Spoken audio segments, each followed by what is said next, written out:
ou de alguma coisa que fora causada por sobrecarga estrutural. Assim como a maioria dos aviões, as asas do Mallard são construídas com liga de alumínio. As vigas de reforço percorrem o comprimento de cada asa. Entre elas estão as longarinas que lhe dão maior suporte. Juntas, essas peças compõem a caixa da asa, que também funciona como um tanque de combustível. E então a fuselagem cobre toda a estrutura que dá um certo aspecto aerodinâmico à asa. Tudo isso junto tem o objetivo de transportar as cargas de voo que a asa é projetada a transportar. Quando uma parte daquela estrutura é comprometida, a capacidade de transportar a carga normal de voo também é comprometida. Obrigado. Ao longo dos anos, a caixa da asa tinha sido reparada muitas vezes.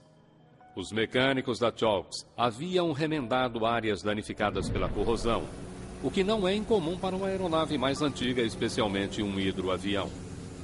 O fato de pousarem na água significa que as cargas de decolagem e pouso são diferentes de um avião que pousa em terra. Além disso, eles estão sempre na água e os efeitos corrosivos da água acontecem mais facilmente naquele tipo de avião.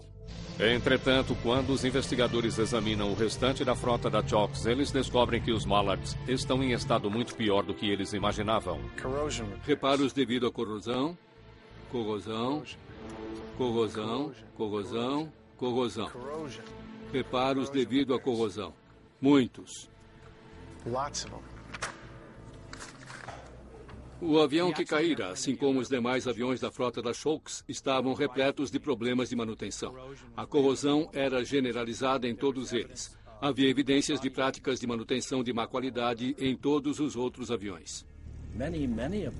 Muitos dos reparos mostravam um trabalho de péssima qualidade, com perfuração dupla e tripla de buracos, corrosão em excesso, marcas no material.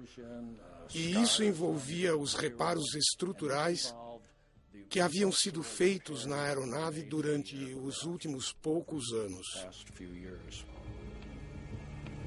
A atenção de Cruikshank se volta para uma parte inferior da asa direita. Há um remendo de metal chamado doubler na superfície da cobertura das asas. O remendo é simplesmente uma folha de metal que vai por cima do revestimento e age como uma transferência de carga, atuando como um segundo revestimento para corrigir a rachadura. É mais ou menos como um remendo em uma calça jeans. Este é um grande trabalho de reparo. Tem certeza de que não temos nada sobre isso? É uma descoberta intrigante.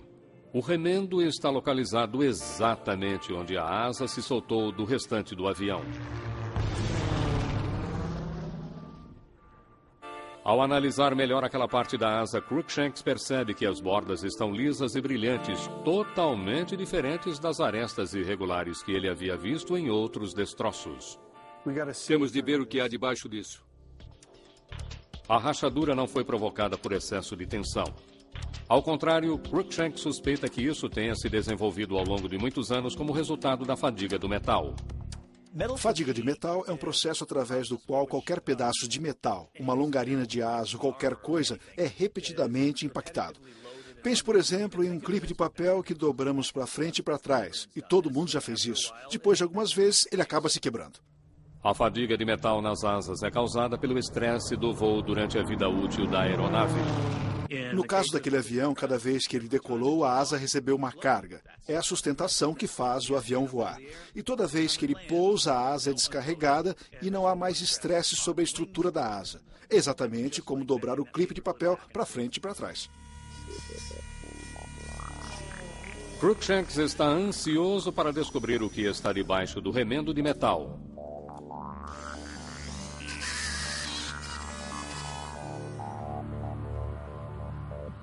Muito bem, vamos ver o que isto está escondendo. Eles encontraram ainda mais fadiga de metal. As rachaduras atravessam a asa. A extensão dos danos é impressionante. Uma rachadura de 40 centímetros de comprimento. Minha nossa.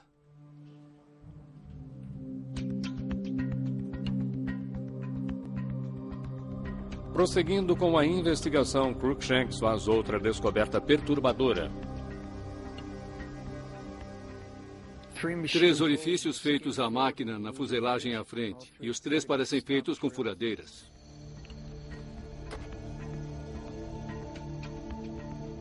Os furos indicam que os mecânicos da Chalks haviam tentado deter a propagação da rachadura. Anos antes, um mecânico havia percebido a fenda na superfície inferior da asa e fez o reparo abrindo um buraco no traçado da fenda, o que se chama de furo com broca limitadora. Pode-se ver, mesmo a olho nu, que o final de uma rachadura é cortante e termina com um ponto. Isso costuma levar uma rachadura a se alastrar ainda mais. Ao fazer um furo no final da rachadura, isso dispersa o estresse, e a ideia é impedir o aumento da rachadura. Mas os furos não haviam dado resultado. Uma nova tentativa de reparar aquele revestimento havia sido feita em 3 ocasiões diferentes, usando-se a broca como limitadora. Ainda que os mecânicos fizessem mais furos, a rachadura continuava crescendo. Após o 3º procedimento desse tipo, foi feita uma tentativa de reparar a asa colocando-se remendos na superfície interior e exterior do revestimento. Mas os remendos também não deram resultado. A rachadura no revestimento do avião continuou a crescer. Os investigadores agora sabem que a asa direita estava danificada muito antes do dia do acidente.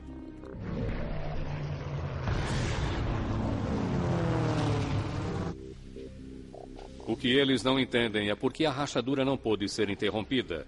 Entretanto, um vislumbre de resposta surge quando eles descobrem que o avião estava dando sinais de alerta de um problema ainda maior e mais grave.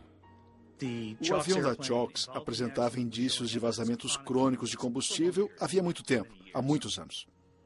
De acordo com os registros, os vazamentos de combustível da asa direita haviam sido reparados repetidas vezes, mas eles continuaram acontecendo. As tripulações começaram a perceber vazamentos de combustível repetidas vezes durante operações padrão e tentamos levar isso à gerência, pois estávamos preocupados.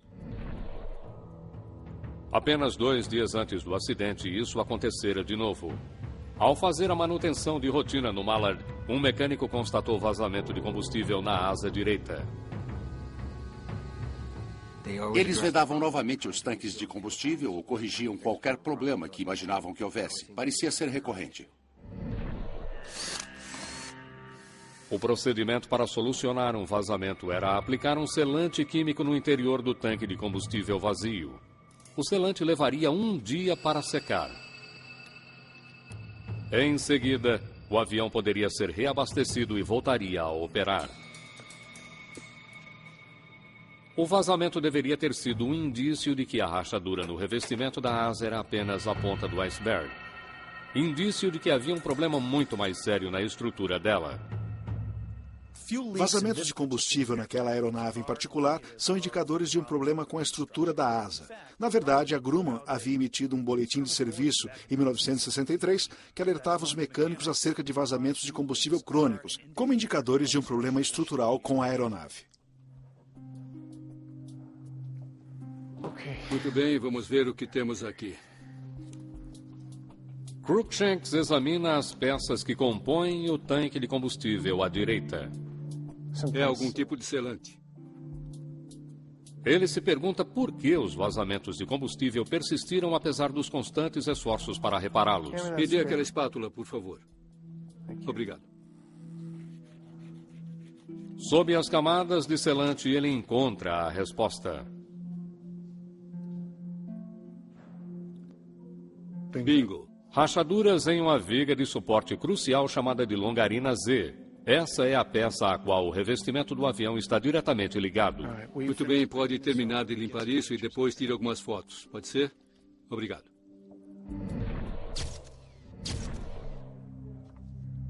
Cruikshanks encontra evidências de que mecânicos da Chalks tentaram reparar a viga. Ao que parece, eles fizeram alguma retificação na longarina Z para remover uma trinca provocada por fadiga. No entanto, eles nunca voltaram a fazer uma nova inspeção daquela área. Em vez disso, eles apenas aplicaram selante químico na área para evitar vazamentos, o que ocultou o problema.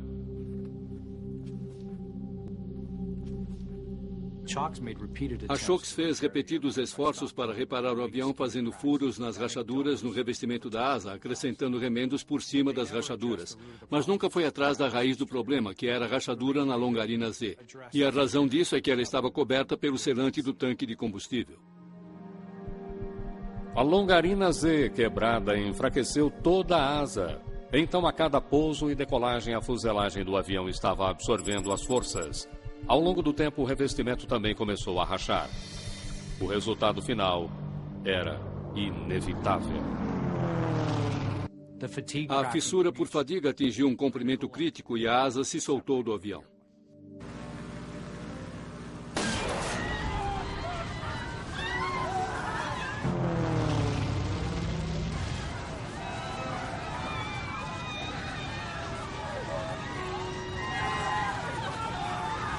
Investigadores concluem que uma rachadura oculta em um componente-chave da asa direita havia levado ao acidente devastador do voo 101.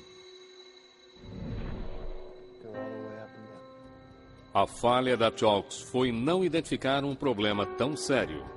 Os investigadores são então forçados a examinar novamente a longa história da companhia. A Chaux Ocean Airways tinha uma imagem de uma das companhias aéreas mais seguras do mundo. Apesar da idade da sua frota, a companhia aérea tinha um desempenho notável de segurança que remontava a quase 90 anos. O registro de segurança da Chaux era excelente. Nenhum passageiro perdido em anos de funcionamento. A Chaux era uma empresa antiga, mas ao que parece, em algum momento, a gestão e a qualidade do trabalho realizado caiu muito em relação ao que era no passado. O que descobriu sobre a situação financeira da